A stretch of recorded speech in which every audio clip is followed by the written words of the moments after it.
Montefiore called the union's demands reckless, saying it would cost the hospital more than $3.5 billion.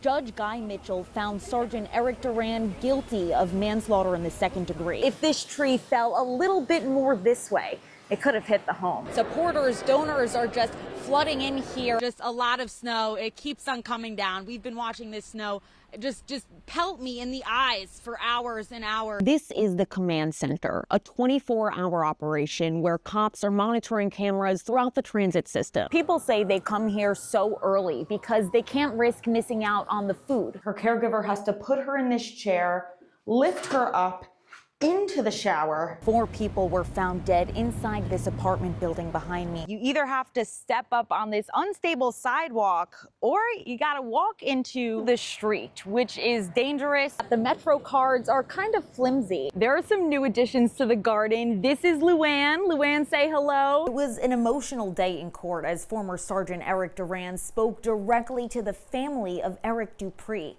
This happened just minutes before Judge Guy Mitchell read the sentence. 3 to 9 years in prison. Duran then got up, put his hands behind his back, and walked out to go straight to Rikers. He is the first member of the NYPD in a decade to be convicted of killing a civilian.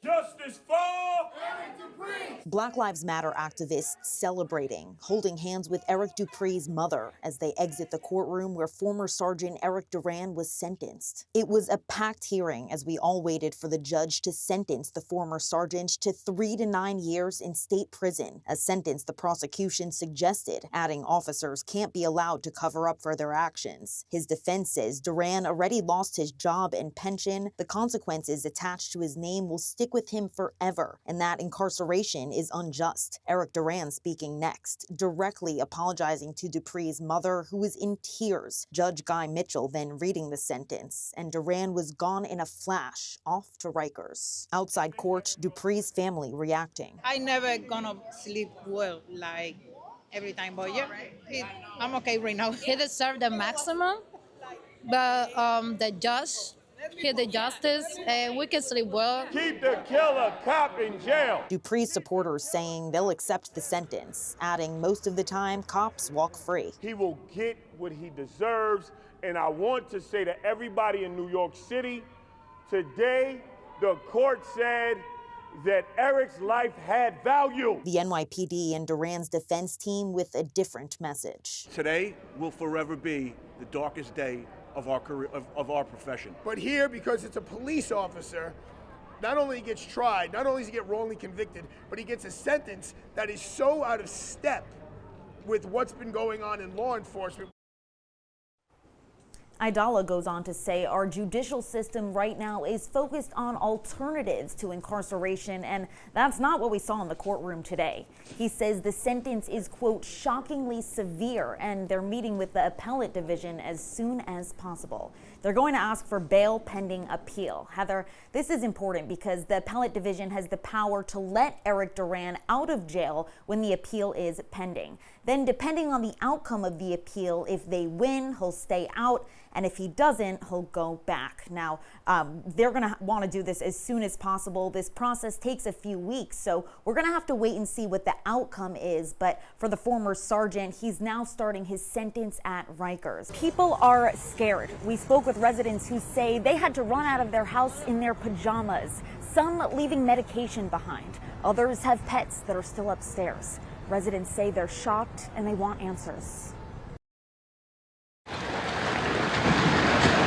The side of an apartment building comes crashing down after a gas explosion, leaving residents to panic. I heard like a bomb explosion, and the building started shaking. I said, oh my God, it's the end of the world. We ran down, smoke, gray, black.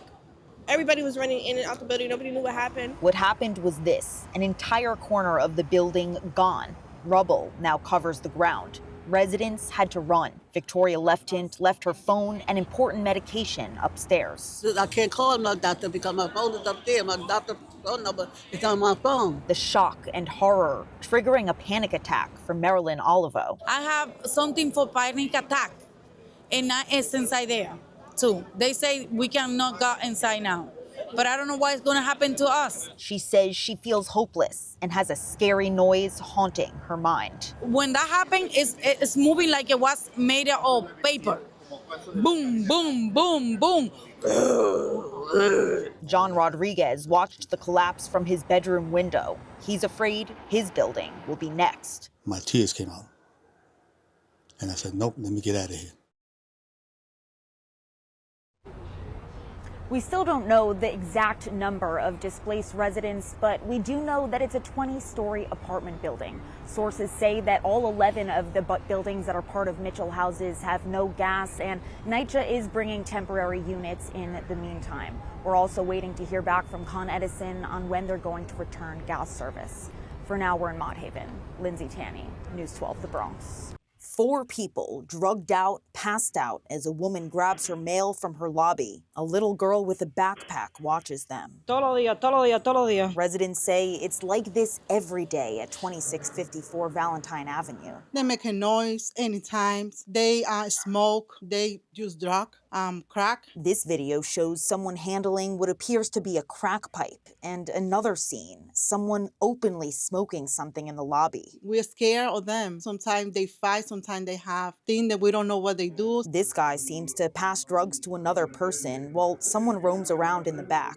We spoke with someone who lives right next to it. A veces hay mucho, a veces. She says sometimes up to 10 people are outside her door, smoking, stinking up the place, eating. Look at what's going on. They poop, they pee, everything over there. They're so drunk, they're screaming. I don't know if because the drug they use. Aside from people doing drugs right here, one resident says she once saw people having sex on the staircase, blocking it, and she had to walk around them. Yo llamo. She says she calls management 311 and the police often. They'll tell the people to leave, but she says they always come back. It's the worst on the weekends and in the winter. It's horror in the home. The sights, smells, sounds. This woman says she's frustrated because she doesn't want her kids exposed to this, but she has no choice. It's a nightmare residents fear won't end any time soon. In Fordham, Lindsay Tanney, News 12, The Bronx.